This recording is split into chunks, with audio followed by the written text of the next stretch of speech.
The grinder, the water,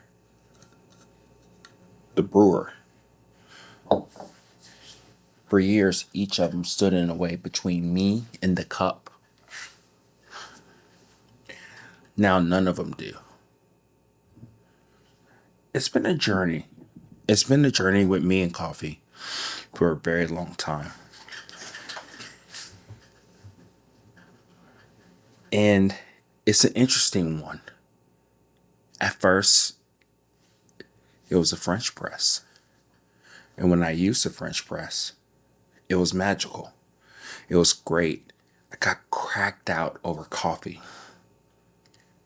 And then along the way, I had all these other interference or things in between me and a coffee. We always talk about the gear, especially the grinder, the brewer, and to a lower extent, but we should talk about it more. It's the water. As I've gone through this journey of drinking and enjoying coffee, analyzing it, thinking about it, seeing what it's all about, it's like one of those things to where the whole thing about it is truly should be about the actual coffee. And as I was thinking about this particular thing in this situation, I think I'm at a really good spot. And probably you're there too. Where all the things that I've mentioned and everything in between, I wouldn't say that they're noise. They just start being less critical in my whole coffee thing. And it's truly really just about chasing the coffee. Like for instance, let's start with the grinder. We've heard this before. The grinder's everything, right? So you go ahead and get a grinder. One of my first grinders that I got was a Breville smart grinder. It worked fine till I put espresso through it. It choked it up.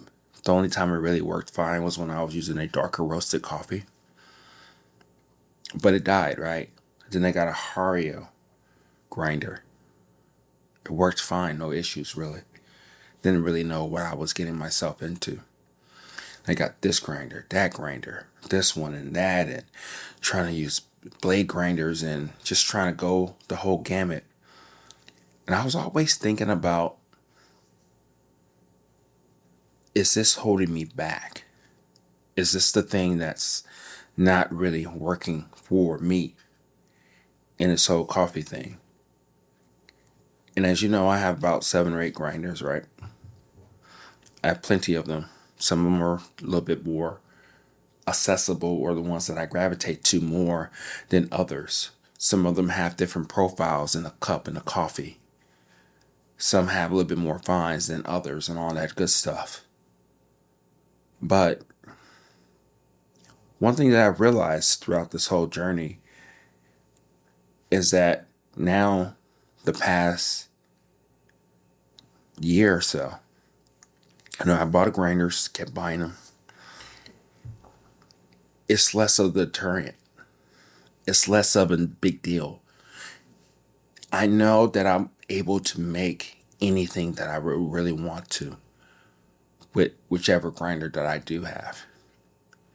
Even with new grinders coming out. That doesn't sway me because I know that I'm able to do a lot of amazing things with the grinders, with the skills that I've developed with this whole thing. Like I said before, this grinder in particular, this K Ultra, I can essentially do anything that I want to do with coffee. After a while, this goes quiet. This is not a deterrent. This is not something that I crave anymore. Of course, there's going to be all new ones here and there telling you this or that about burst sets and retention and all that stuff. But at the end of the day, it's not a limiting factor to me. Probably it never really was. And then we're going to talk about something not sexy, the water. For years, I just used tap water for a long time, for a very long time. Sometimes I wondered if it was me, the coffee, whatever, me just changing and all that good stuff. But then something really changed after I got third wave water again, because I did have it before and I came back to it. And it was starting to understand and appreciate coffee even more so. Did it change or doctor my coffee? Sure it did. But it gave me a different appreciation for the actual coffee. And then I started going down this whole rabbit hole of spring water, a little bit of tap water, a little bit of distilled water, trying to play around that way. And then I started playing around with this acidic version water and then the sweetness water. And now lately I'm on an in between, which is acidic 50-50 and sweet. The coffees are tasty. They're welcoming. It enhances, it changes the coffee just enough to the point to where it's like, oh, that's the coffee that I'm drinking. That's what I'm experiencing. Those are some of the things that I started to really understand this whole thing. This went quiet too. This start this stopped being a limiting factor in this whole game of coffee, right? Of understanding coffee, enjoying coffee and all that stuff. And then this is our favorite, the brewer, the gadget, the thing that we go in fights with, in wars with, that we just talk. If you don't have this, you don't have this, your team B60, your team flatbed brewer. We're even not talking about the paper even, but that's not a big deal too. I love gadgets like anybody else. I always wonder or justify this one over the other. I think about it all the time. But then when you strip it down, you look at the brewer for what it is. You get a couple different paper filters, and then you start to actually make and enjoy your coffee with all the variables and the things that you have in front of you. And then you're starting to get that. You can start to get sweetness out of this V60. There's different ways that you start to manipulate it, right? And then you're going to get on this sweet spot of just really just understanding anything and everything about this particular brewer. It's pretty cool. It's magical. Don't get me wrong. Like I said before, gear's great. But after a while, especially these past couple of months using this brewer, that brewer, this brewer, it's not even a big deal anymore. It kind of reminds me of the paper filter. I just literally just grab whichever brewer that I want to pick at the time. I brew my cup of coffee. I drink it, analyze it, see it for what it is. And that's it. This went quiet too. Of all things. Yeah, the brewer went quiet too. I don't know if it's just me just learning and teaching and appreciating and understanding that all of this stuff is here for me in order to actually just make a cup of coffee. Now, nothing is in the way. Nothing is in between me and the coffee.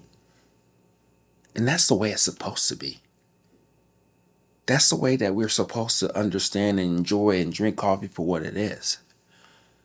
Then it starts to become about the varietals, how that coffee was roasted, who grew that coffee. What kind of interesting things that I'm going to have to tackle whenever I'm trying to actually make the best kind of coffee that I can. All of this other stuff I wouldn't say necessarily noise. It's just there to help me get closer to the coffee. Truthfully, that's really where we want to be. That's the only thing that matters in all of this. All of this stuff helps us make coffee. But at the end of the day, the gateway drug is the actual coffee. Now, here's the thing about that. If you think about that, because if you really analyze and see it for what it is, that's really where we want to be. It shouldn't be about the gadgets. Yeah, from time to time you want to try something different, sure. It shouldn't be about the grinder. Once you get the right one for your way of making coffee, that's what it's supposed to be. I've gone extreme with my own profile. You can get a couple third wave packages, put in a 1.5 gallon, you're good to go. Or just play around with spring water. All the stuff is just things or distractions it can be for you because you're just there to enjoy the coffee.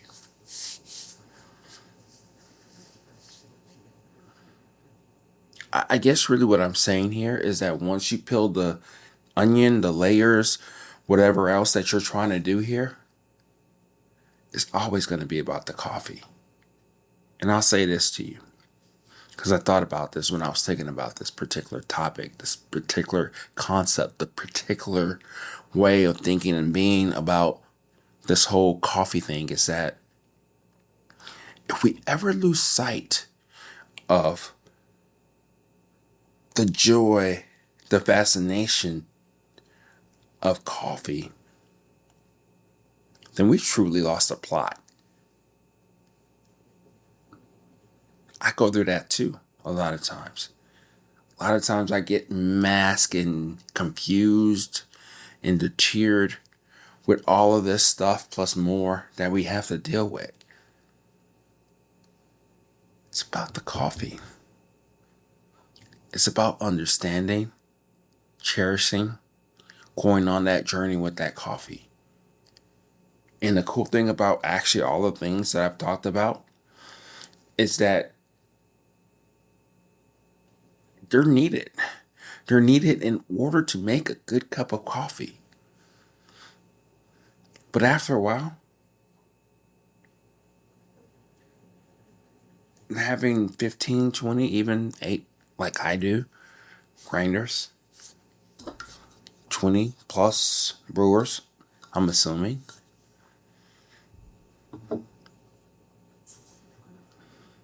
At the end of the day, it's all about just making that cup of coffee, making it as tasty, as cherishable as possible. I guess what I'm also saying is that we probably never really have mastered all the things that we have in order to make a cup of coffee. But that's perfectly fine. As long as we know that we need to stop where we're at right now to an extent, get to the place that we understand enough, and then just start thinking about that coffee. So, these are not distractions. These are not things that we use in order to not get to that cup of coffee. These are things that just helps us enjoy it, cherish, get pissed off, all those things in between. Once we realize that, this journey could be a lot more fun, a lot more satisfying. It's less about gear and water and whatever else that we can think about. It's about that journey of that coffee. So yeah,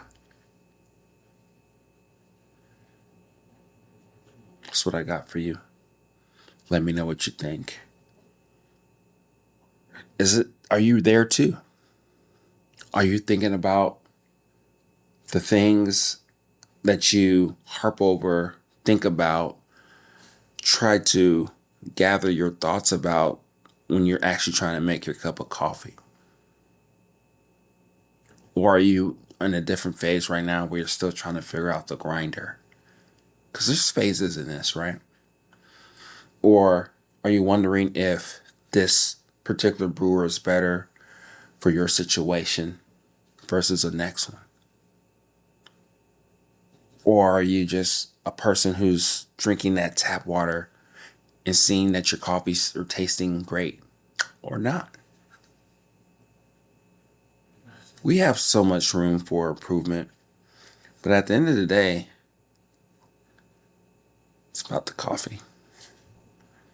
What's your coffee story? What's your coffee journey? Where are you at with all of this? This is OK Everyday Bean signing off. I'll talk to you later. Bye.